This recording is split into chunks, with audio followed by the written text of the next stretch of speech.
All right, everybody, we are in the midst of the Kavanaugh hearings. I have no idea what's happening because as of right now, I'm actually shooting this. I shoot my videos always a little bit early.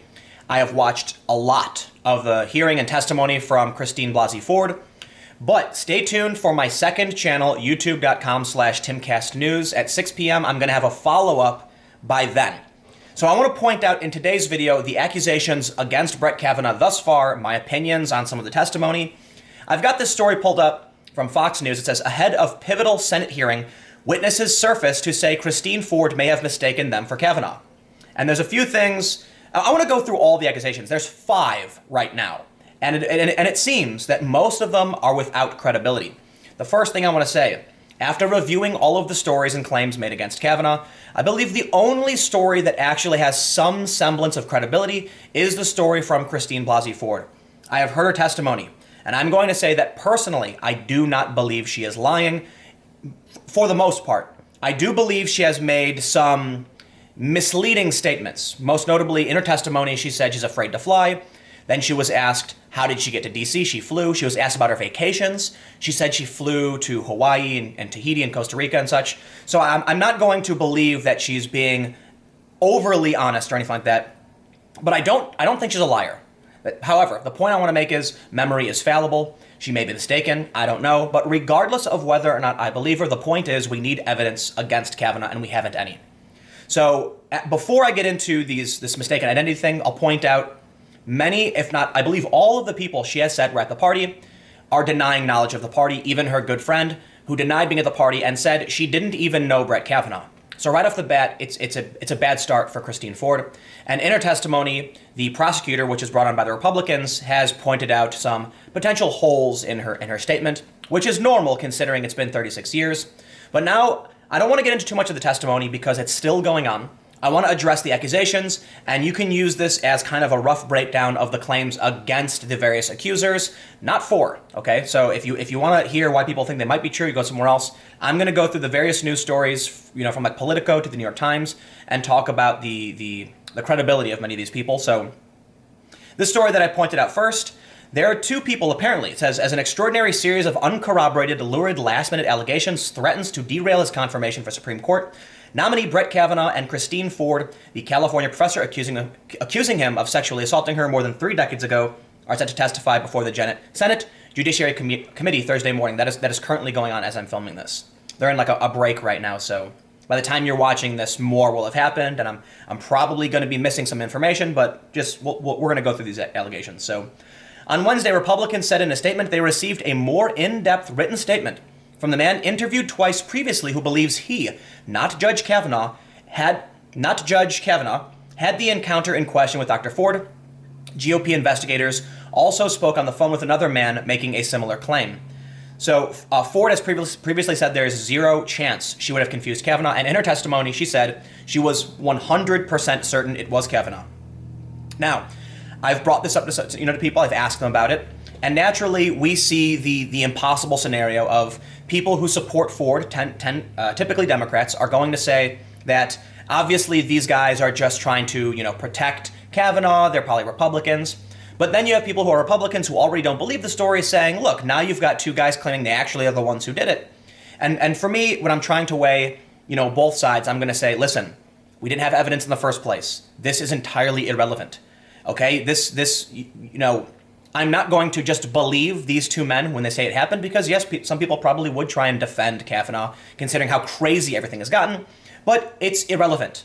Christine Blasey Ford, I don't believe is a bad person. I definitely believe the Democrats are using her for politics because they could have dealt with this a long time ago. Her name was leaked. It's all been very bad. None of this should be happening. Unfortunately, even if it's true, it doesn't matter if I believe her. And unfortunately, in a court of law, sometimes it doesn't even matter if it's true because if you don't have the evidence, if you can't prove beyond a reasonable doubt, you cannot convict. And that means bad people get away with things sometimes, and it's a difficult situation. But we also have to be careful of zealots, people who are illiberal reactionaries, to say the least, who would be willing to lie and deceive in order to further their political cause. And this can come from either the left or the right. In regards to these 2 men, it's possible they are just illiberal reactionaries willing to lie to further their cause. At the same time, It's possible that Christine Ford or any of these accusers could be this. Now, in my personal opinion, honestly, after seeing her testimony, I do believe Christine Ford is being honest. I don't think that means her memory is perfect. Memory is certainly fallible, and there's just no evidence to move forward on. So I wouldn't be willing to condemn or convict or penalize Brett Kavanaugh without the evidence to do so. But let's move on. So I want to point out that in the testimony, they mention that Christine Ford took a lie detector. This is a story from Vox. Lie detectors, why they don't work and why police use them anyway. I'm not going to read through the story. I just wanted to highlight this source from Vox. Lie detectors, why they don't work. We shouldn't necessarily use them as evidence. Christine Ford says, she took a polygraph test and she passed. That's fine, but someone paid for that polygraph test and it's not admissible in court, so I don't believe we should use that in consideration. Now let's move on. The second accusation against Kavanaugh, a woman claiming that he was drunk and exposed himself to her. This is a story from the Daily Caller. I'm not a huge fan of the Daily Caller, but NewsGuard does say that they are a credible source. The New York Times was unable to corroborate second Kavanaugh accuser's story. The New York Times reported on Sunday that it was unable to corroborate the claims of a second accuser who says Supreme Court nominee Brett Kavanaugh exposed himself to her in college. Ramirez alleges Kavanaugh thrust his privates into her face while she was drunk at Yale University dormitory party. The New Yorker ran with Ramirez's allegation on Sunday despite being unable to produce any first-hand witnesses or confirm that Kavanaugh was at the party where the incident was said to have occurred. The New York Times noted several paragraphs deep in a report that it chose not to report on Ramirez's allegation because of a lack of corroborating evidence. Again, it is stated the New Yorker did not confirm this allegation, did not confirm Kavanaugh was at the party, and the New York Times decided not to report on this because they can't corroborate the story. So as it's right now, we know that Ms. Ramirez claims that even her own statements, she wasn't sure if Brett did this. So this story seems to be absolutely without merit. I'll say it again. The only story I think has any semblance of credibility is Christine Ford. Unfortunately, without evidence, I personally condemn, and I do not believe that we should condemn Brett Kavanaugh. Admittedly, I've been looking over details about Brett Kavanaugh. I'm not a huge fan, but I think this is important to figure out this specific incident, not look at the big broad picture. We'll keep it specifically to the allegations against them, but let's move forward because we have the third allegation. Okay. Kavanaugh accuser Julie Swetnick. She said, I don't think he belongs on the Supreme Court. Swetnick, who spoke with Showtime's The Circus, marked the first time a Kavanaugh accuser has spoken on camera. Now, Swetnick has made the claim that from the period of 1981 to 1983, she went to at least 10 parties, where at these parties, Mark Judge and Brett Kavanaugh were often trying to spike the punch with drugs or grain alcohol. She says the intention was to get women inebriated so that they would, in their drunken state, allow sex to occur with them. I don't want to say they would consent to it because they're drunk, but she claims they were trying to get girls drunk so they could hook up with them.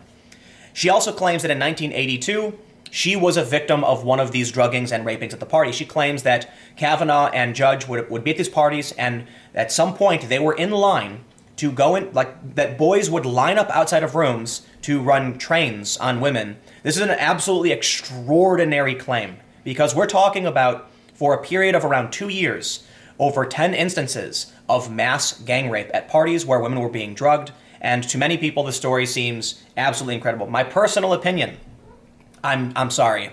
Extraordinary claims require extraordinary evidence. But you know what? I'm gonna bring up kind of a point here before I move on to some of the... Okay, let me say this. There are accusations being made now against Julie Swetnick to go after her credibility, and we'll get to that in a second, but I want to point out that in as extraordinary of a story, the claims she's made are extraordinary. And I want to bring up this Vox piece. It says, I've studied false rape claims. The accusation against Kavanaugh doesn't fit the profile. This is about Christine Blasey Ford.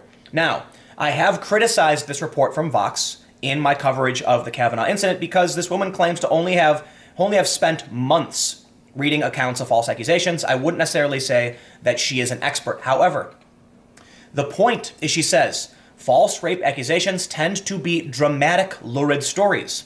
She says that Christine Ford's allegation is likely true because it's not really it's not extreme. It's simply two drunk boys pushed her down, got on top of her, and covered her mouth, and then she got up and ran away.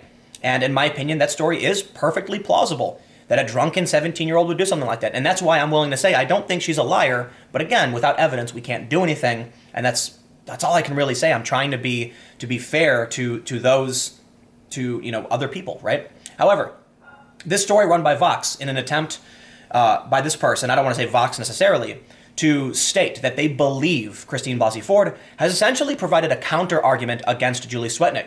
Swetnick's claims that these gang rape parties were going on for several years is a dramatic and lurid story that would align with this Vox article's statement as to what a false allegation is. Extraordinary claims require extraordinary evidence. And a lot of people, I mean, look, if for years, more than one, like over the span of a couple of years, over 10 parties, these mass gang rapes were happening, I mean, that's an extraordinary claim that I imagine would be like a national story. I'm not saying it's not true. I'm just saying we really do need a lot of evidence for that. I had to do a quick jump cut because I had my slides out of order, but I have this story, which is also from the Daily Caller. The New York Times could not corroborate new Kavanaugh accuser's claim. The New York Times noted that it could not independently corroborate the third Brett Kavanaugh accuser's allegation that he engaged in abusive behavior towards girls at parties in high school. None of Ms. Swetnick's claims could be independently corroborated by the New York Times, and her lawyer, Michael Avenatti, declined to make her available for an interview. So we have this extraordinary story, but now once again, the New York Times is saying they can't corroborate this, meaning they can't report on it. And so if we have a third allegation, and you have to imagine, listen, with as many people who were probably at these parties, then, I mean, so at some point, somebody would have spoken up, somebody would have talked to the press, and you would have some kind of corroborating evidence to these claims. Unfortunately, it seems like the New York Times is saying that is not the case. And now we actually have some digs at the credibility of Julie Swetnick. This story from Politico. Ex-boyfriend filed restraining order against third Kavanaugh accuser. According to an ex-boyfriend, he says that after they broke up, he remarried later, and Julie Swetnick threatened him after they broke up, and even after he got married to his current wife and had a child. He said, "Right after I broke up with her, she was threatening my family, threatening my wife, and threatening to do harm to my baby at the time." He said in his telephone interview with Politico, "I know a lot about her. She's not credible at all," he said, "not at all." And now we have a fourth allegation against Kavanaugh, okay? Kavanaugh has denied this, but apparently, this is all happening yesterday. This is ridiculous. This is absolutely, I don't want to say necessarily ridiculous, but this is a circus, to say the least. An anonymous woman wrote to Senator Cory Gardner on September 22nd, alleging that Supreme Court nominee shoved another woman up against the wall very aggressively and sexually in 1998 after leaving a bar where both had been drinking. The transcript states Kavanaugh denied any involvement in the events alleged in that complaint, which was first reported by NBC. Kavanaugh said, "It's ridiculous, total Twilight Zone, and no, I've never done anything like that." We are now to the fourth allegation, but there are 5. And this is why I'm done. I said I was done yesterday, but my God, am I done with politics. No, I'm not going to stop making videos on politics. I have just no faith in honesty from human beings and what's going on in the system. Fifth allegation. The fifth accuser has recanted, and this is from the National Review. Fifth Kavanaugh accuser recants. A Rhode Island man who accused Brett Kavanaugh of raping a close associate of his on a boat in 1985 recanted just hours after the claims were made public on Wednesday. And this is what's happening. Okay, the stories are going to keep coming. They have no credibility. The only one that I believe has a semblance of credibility is the first claim. Unfortunately, Christine Blasey Ford's inner statement, she had other people at the party. They've all denied knowledge of this. Even her friend denied knowledge of this and said she didn't know Brett Kavanaugh, so we don't have evidence. And it doesn't matter whether or not I believe she's telling the truth. It matters whether or not we can prove beyond a reasonable doubt that Kavanaugh has done something wrong. I feel like everything's breaking down. If we're going to take, random accusations about a guy on a boat hours later who then denies anything had happened, it's just absolutely absurd how far we've come. I just don't know how to respond. I mean, look, there are videos going around where people are criticizing Kavanaugh's stance on privacy laws, on the Fourth Amendment. And I feel like it was a huge mistake for the Democrats to go after Kavanaugh with these accusations. I personally believe the hearing and everything that's happening will have no impact, but I guess we'll see. I should try and be light on my assessments, simply because as of the time of filming of this video, the hearings are still happening. So it's entirely possible I'm wrong, but in order to make sure I get a video up on time every day, I adhere to a schedule, and that means I'm going to produce something about the background of what's happened with these allegations and before the hearing has finished. So Unfortunately, you're going to have to go to my second channel, youtube.com/timcastnews, at 6 p.m. for another update. And it might not be until 6:30, because I might want to push this one back as far as possible so that I can try and get the bigger picture. But as I've tried to display in this, in this video so far, it would seem that all of these allegations are without corroboration, without credibility. And that even though, I believe that Christine Blasey Ford in testimony is being honest, it doesn't matter if she's being honest, because there are statements she's made that are kind of contradictory, but the people she claimed to be at the party just are denying it, and there's no evidence to back any of this up. I think, in my opinion, none of this should have happened this way. The Democrats, in my opinion, are using Blasey Ford as a tool for their politics, and what can you do about it? This is what politics does. People are gonna act they're gonna do what they have to do by any means necessary, and thus, here we are in a ridiculous dog and pony show. It is a circus. None of this has anything to do with policy, and I can't believe this is all actually happening. You're going to see me get a lot more angry on my second channel, because I try to be a bit reserved on the main channel. But anyway, thanks for following me thus far. Stay tuned, because there's way more information that's going to come out soon, and I will be producing videos about it. So you can follow me on Twitter at Timcast for live updates. And as I mentioned, youtube.com/TimcastNews, and that will be starting at 6. So I'll see you then.